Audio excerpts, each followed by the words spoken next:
Salut les amis, bonjour et bienvenue chez Guitar Tech et sur le site guitartech.fr.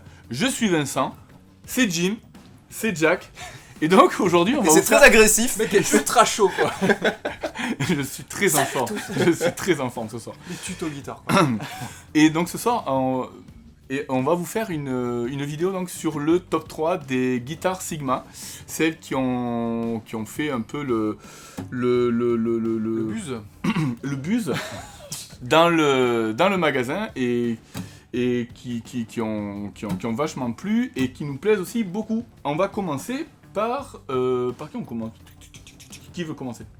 Jim, je crois. Jim, tu veux commencer? Donc en fait j'ai choisi la DT28H du coup qui est comme on a pu le voir précédemment pour ceux qui suivent un peu la chaîne, la copie conforme de la Martin, Ouais. donc la grande sœur, la Martin HD28. On est sur vraiment la copie conforme avec une table en épicéa de Sitka massive. Ouais, exactement. Le fond et les éclisses, comme tu le disais plus précédemment, ne sont pas massifs. Ouais. Et sont pas en palissandre. Alors c'est pas du palissandre, ils ont utilisé donc une essence de bois qui s'appelle le Tilia qui vient de une variété du tilleul. Donc ça c'est vraiment pour le côté, pour l'esthétique en fait de la guitare, parce qu'en fait le Tilia finalement va amener un look qui est vraiment quasi identique en fait au palissandre. Et puis surtout en fait aux essais, ils ont vu aussi que ça avait une sonorité qui était très proche. Ouais. Donc ils ont gardé ce bois. Parce que le palissandre c'est un bois qui est quand même assez protégé, donc il faut attention à ça. Donc plutôt aussi une bonne chose de leur part d'avoir fait ça. Complètement. Du haut niveau aussi sur la touche et le chevalet qui sont en ébène, il me semble. Ouais, voilà. tout à fait. On a des superbes mécaniques Grover aussi, qui sont de belle qualité. Et ça vaut le coup de le préciser parce que pour cette gamme de prix, je veux dire, on n'a pas... C'est rarissime quand même d'avoir des qualités comme ça de mécanique. Ouais, c'est des mécaniques qui sont sur des guitares à 3 fois le prix quoi. Oui, exactement. Que dire de plus? Cette guitare-là, comme j'ai pu le dire sur d'autres vidéos précédentes, mais elle est livrée avec ça. Alors, j'en suis pas peu fier parce que il a précisé que toutes les DT28 ne sont pas fournies avec la housse. Alors attention quand vous choisissez, si j'ai mis une DT28, c'est un accord, on va dire, un accord avec la marque qui me permet, moi, en exclusivité, de pouvoir proposer la DT28. Donc je précise, c'est la DT28 avec cette housse. Donc c'est au même prix, etc. Et c'est quelque chose de vraiment cool, je dirais, de la part de Sigma qui a voulu se démarquer et proposer pour justement les magasins, puis ceux qui proposent aussi un peu plus de conseils et qui mettent aussi en avant les marques, de dire on va faire aussi un effort pour se démarquer du site du web un peu massif quoi. Voilà. Donc c'est une offre un peu plus, je dirais, qualitative. À préciser quand même que, je précise, il ne s'agit pas d'une housse de vacancier, que j'aime bien ce terme, ce n'est pas une housse de vacancier, c'est vraiment, on voit la démarche de Sigma de proposer des produits de qualité, que ce soit au niveau de la housse, au niveau de la qualité de fabrication, du son, on est vraiment à tout point de vue sur quelque chose de... Tu voulais voir peut-être? Je peux comprendre que toi-même tu dormais à l'intérieur parfois? Ça m'arrive oui, entre midi et deux, j'arrive, des fois je fais des siestes un peu dedans et je me sens très bien, je reconnais que c'est vraiment sympa. Ce petit velours là. Ouais. Non, c'est vraiment quelque chose de génial et je connais pas une autre marque qui a proposé une alternative en fait sur le marché pour nous aider, nous les magasins en fait, de vendre des guitares comme ça et se différencier du web en fait, dans le sens un peu large. Voilà, donc c'est une excellente démarche que moi je remercie, je salue vraiment. Parce que cette housse là, si je l'achète seule, c'est à peu près combien? Une housse comme ça vaut plus de 120 €. Ah ouais. Oui, clairement, c'est le plus haut de gamme. Après, tu passes sur des étuis, mais là, on est vraiment sur le plus haut de gamme.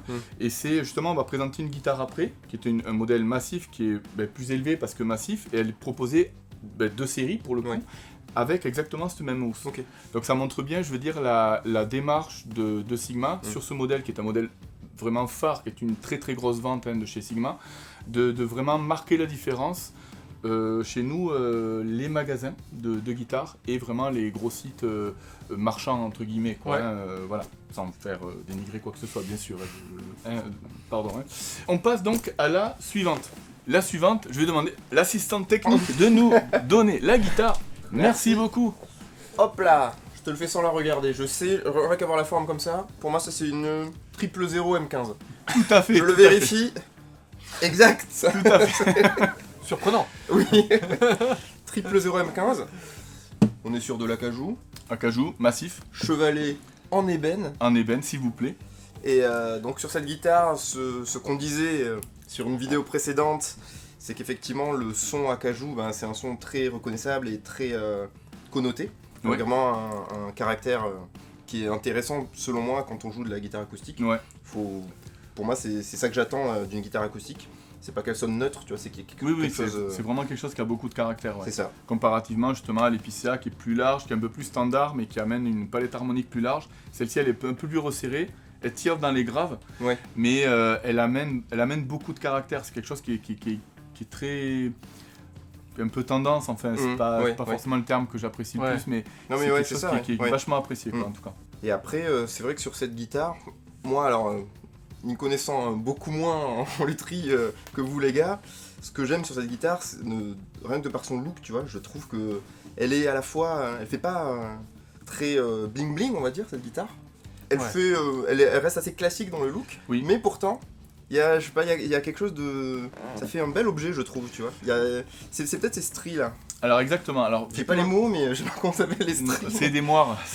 Des moires. C'est un moirage, ouais. Ça porte plusieurs termes, on peut parler de moirage, ouais. Mais... Non, c'est noir. Dis n'importe quoi. Alors ce qui est intéressant, d'ailleurs tu notes un élément important, c'est Bien que sûr. justement chez Sigma, il y a quelque chose d'assez sympa là-dessus, c'est que dans l'industrie des guitares, on va essayer de standardiser beaucoup les choses. Donc on sait qu'avec l'ébène, on va prendre que la partie noire. Quand on a de l'épicéa, on va garder que les parties où il n'y a pas de... C'est pas des défauts, c'est des textures, je dirais, du bois. Et Sigma, ce qui est assez intéressant, c'est que ils vont prendre justement des plaques massives d'acajou pour faire les tables, en les laissant, en conservant justement les veinures ou les moires justement du bois. Et ce qui va faire qu'en fait, moi je le vois pour toutes les guitares qui sont passées si tu veux, c'est qu'en fait chaque fois on va avoir un dessin différent qui est assez marqué. L'acajou c'est un bois qui est assez marqué. Et on va avoir, alors c'est toujours joli, on va avoir des effets plus ou moins importants. Mais ce qui est intéressant c'est qu'on a en fait une guitare, je dirais unique, parce que on a utilisé la plaque de bois. Là, il y a pas mal de dessins. On a eu certains modèles exactement les mêmes où on avait un côté un petit peu tigré aussi. Voilà, c'est des choses qui sont assez différentes qui, en général, n'ont pas trop leur place en général dans l'industrie. Sauf que là, dans le cadre de Sigma, on va se retrouver chaque fois avec des dessins sur la table qui sont à chaque fois différents, qui rend la guitare que vous prenez chez vous qui devient un petit peu unique. Le côté artisanal. Exactement. Et voilà, c'est ça que moi, en tant que luthier, je suis très très sensible à ça. Et c'est quelque chose que je trouve vraiment bien quoi, dans la démarche aussi de la marque. Et maintenant ta guitare. Et maintenant, je vais présenter donc le modèle que moi j'ai choisi. Hop, tiens, en échange, regarde. Hop là. Alors, donc moi, je voulais présenter cette guitare qui était aussi un coup de cœur. Bon, on va encore le répéter, mais enfin, j'avais démarré avec ces guitares-là, qui étaient vraiment des coups de cœur aussi dans cette tranche de prix. Et je me suis dit, non, on va commencer à rentrer les guitares entièrement massives. Et j'avais envie de voir ce que ça donnait, quoi. On est sur un budget un petit peu au-dessus, mais c'est vu la qualité de l'instrument, vraiment, je veux dire, la qualité est là, donc on n'est pas sur quelque chose d'exorbitant non plus. On est vraiment pareil sur la SDR 28. C'est donc, comme tu le disais tout à l'heure, pour la DT 28 sur la gamme en dessous. Là, on est sur une réplique parfaite de la D28 de chez Martin. Cette fois-ci, on a un fond Eclipse en palissandre massif, un épicéa Sitka massif également. On a la touche et le chevalet donc en ébène, les sciés donc en os. Tout est à peu près pareil que ce qu'on va retrouver sur la D28. Simplement, on avait parlé de cette histoire de diamant, je sais pas si tu te souviens. Exact, le diamant sur la D28 apparaît, sur ce modèle-là, on ne l'a pas. C'est pas du tout quelque chose qui va changer quoi que ce soit sur le son. Je pense que c'est plus une histoire d'esthétique. Bon, c'est quelque chose qui fait plus partie de l'histoire de la guitare et pas forcément quelque chose d'actuel. On a des mécaniques, donc Grover, comme on a pu voir sur la DT28, C'est à peu près les mêmes choses qui sont embarquées entre les deux, simplement on change de gamme, on passe la gamme au-dessus. Là on est intégralement massif. Alors qu'est-ce qui va changer ? Sur une guitare intégralement massive, elle va mettre du coup un petit peu plus de temps à s'ouvrir. Mais par contre, on va avoir un instrument qui va avoir beaucoup plus de projection, plus de tessiture et une certaine présence. En fait, c'est un son qui est très ample, qui est très très large.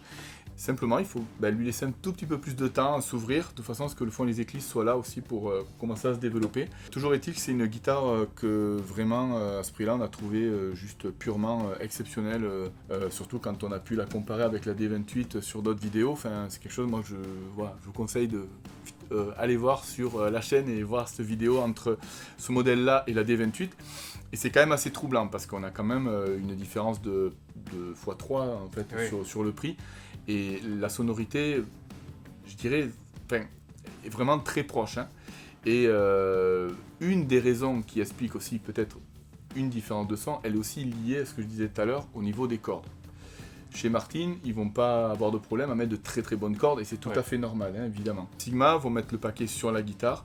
Après, ils vont mettre des cordes en bronze parce que c'est quelque chose qu'on retrouve assez typiquement dans l'industrie. À partir du moment où vous changez les cordes, vous mettez sur du phosphore bronze, vous allez vous retrouver sur quelque chose qui est vraiment très très proche. Hein. Cette guitare-là est aussi livrée avec, je vais la remontrer, c'est donc la même, mais bon, là, cette fois-ci, c'est donc livré en série, donc c'est-à-dire que ce modèle-là a toujours été fabriqué et proposé avec cette housse. C'est la même housse qu'on a montré tout à l'heure pour la DT28. C'est une housse qui est vraiment très très haut de gamme et qui évidemment a du sens avec ce type de guitare. Donc c'est un excellent modèle, tout massif, je ne sais pas si je l'ai dit, mais c'est un modèle tout massif, qui est aussi pareil, qui est une guitare qui a fait pas mal parler dans le magasin, et qui a créé beaucoup d'essais et beaucoup d'appels, de questionnements. Beaucoup de gens sont venus la voir et je trouve que c'est une très très bonne chose.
Cette vidéo est terminée, je vous remercie de l'avoir suivi, je vous remercie de m'avoir suivi aussi parce que c'était quand même assez cool. Tous les liens des guitares sont dans les liens en dessous.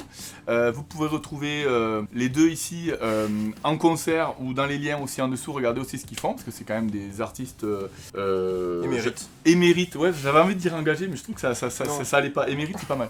Ouais. Je sais pas ce que ça veut dire après, mais bon. Vous chercherez. Oui, vous chercherez, Mérite, je chercherai avec vous du coup.